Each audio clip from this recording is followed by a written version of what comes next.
ಈ over thinking ಹೆಂಗಪ್ಪ ಅಂತಂದರೆ, ಒಂದು ವ್ಯಕ್ತಿ ಬಗ್ಗೆ ಅಥವಾ ಒಂದು ವಿಷಯದ ಬಗ್ಗೆ ನೀವು ಒಂದೇ ಯೋಚನೆ ಮಾಡಿದರೆ ಅದೇ ವ್ಯಕ್ತಿ ಅಥವಾ ಅದೇ ವಿಷಯದ ಬಗ್ಗೆ 1000 ಯೋಚನೆಗಳು ನಿಮ್ಮ ತಲೆಯಲ್ಲಿ ಬಂದು ಹಾದು ಹೋಗ್ತವೆ. ಅಂದರೆ ಇದರ ಅರ್ಥ ಏನಪ್ಪ ಅಂದರೆ, ನಾವು ಯೂನಿವರ್ಸ್ಗೆ, ಈ ಬ್ರಹ್ಮಾಂಡಕ್ಕೆ ನಾವು ಏನು ಕೊಡ್ತೀವೋ ಅದು ನಮಗೆ ತಿರುಗಿಸಿ ಡಬಲ್ ಆಗಿ ಕೊಡುತ್ತೆ. ಎಕ್ಸಾಂಪಲ್, ನೀವು ಒಬ್ಬ ವ್ಯಕ್ತಿ ಬಗ್ಗೆ ಒಂದು ಯೋಚನೆ ಮಾಡಿದರೆ ಅಂತ ಇಟ್ಕೊಳ್ಳಿ. ಆ ಯೂನಿವರ್ಸ್ ಈ ವ್ಯಕ್ತಿ ಅಂದರೆ ಭಾಳ ಇಷ್ಟ ಅಂತ ಅದೇ ವ್ಯಕ್ತಿ ಬಗ್ಗೆ 1000 ಆಲೋಚನೆ ಅಂತ ಅದು ಕೊಡುತ್ತೆ. ಈ ಓವರ್ ಥಿಂಕಿಂಗು ಅನ್ನೋದು ಒಂಥರ ರೈಲ್ವೆ ಟ್ರ್ಯಾಪ್ ಇದ್ದಾಗೆ, ಒಂದಾದ ನಂತರ ಒಂದು ಒಂಥರ ಕೊಂಡಿ ಹಾಕ್ತಾರಲ್ಲ, ಆ ಟೈಪ್ ಕಂಟಿನ್ಯೂ ಆಗಿ ಬರ್ತಾನೆ ಇರುತ್ತೆ. ಈ ಥಿಂಕಿಂಗ್ ತಲೆ ಆಲೋಚನೆ ಕಂಟಿನ್ಯೂ ಆಗಿ ಬರ್ತಾನೆ ಇರ್ತದೆ.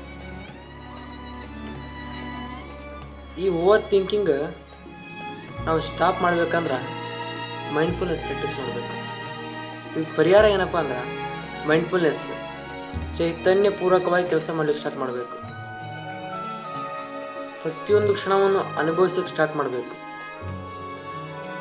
ಅಂದರೆ ಈ ಓವರ್ ಥಿಂಕಿಂಗ್ ಸ್ಟಾಪ್ ಆಗುತ್ತೆ.